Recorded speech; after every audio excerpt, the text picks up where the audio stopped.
আসসালামু আলাইকুম viewers, welcome back to my channel. আজকে আমি আমার চ্যানেলের আরও একটি নতুন রেসিপি নিয়ে হাজির হয়ে গেলাম।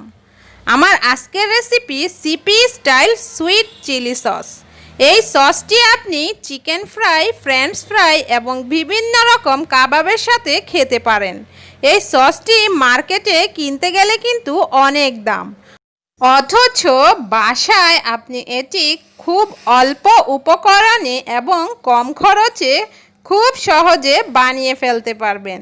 আশা করছি রেসিপিটি ভালো লাগবে, আর ভালো লেগে থাকলে অবশ্যই চ্যানেলটিকে সাবস্ক্রাইব করে পাশে থাকা বেল আইকনটি বাজিয়ে রাখবেন। এতে করে পরবর্তী রেসিপির নোটিফিকেশন পেতে সহজ হবে। তো আর কথা না বাড়িয়ে চলুন রেসিপিতে চলে যাই। এখন চুলায় একটি পাতিল বসিয়ে দিব আর দিয়ে দিচ্ছি 1 কাপ নর্মাল পানি।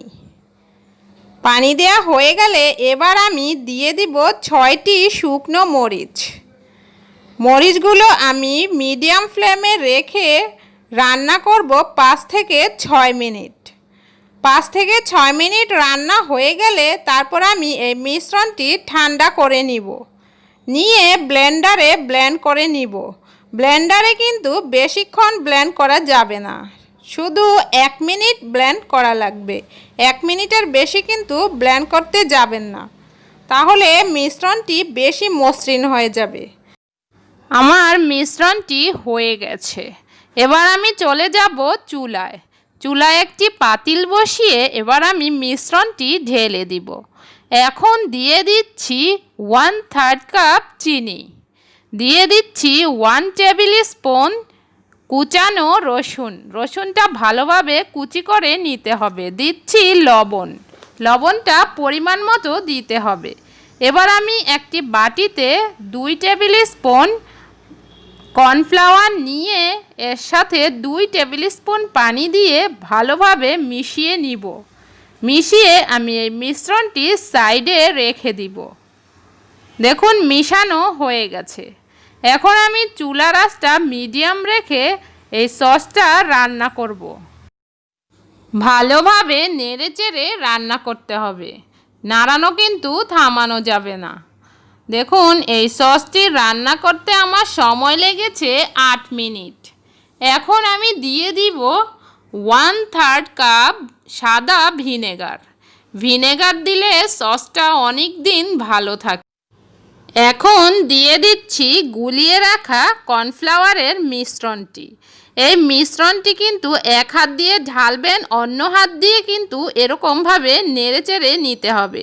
নাড়ানো কিন্তু থামানো যাবে না, না হয় কিন্তু দলা পাকিয়ে যাবে।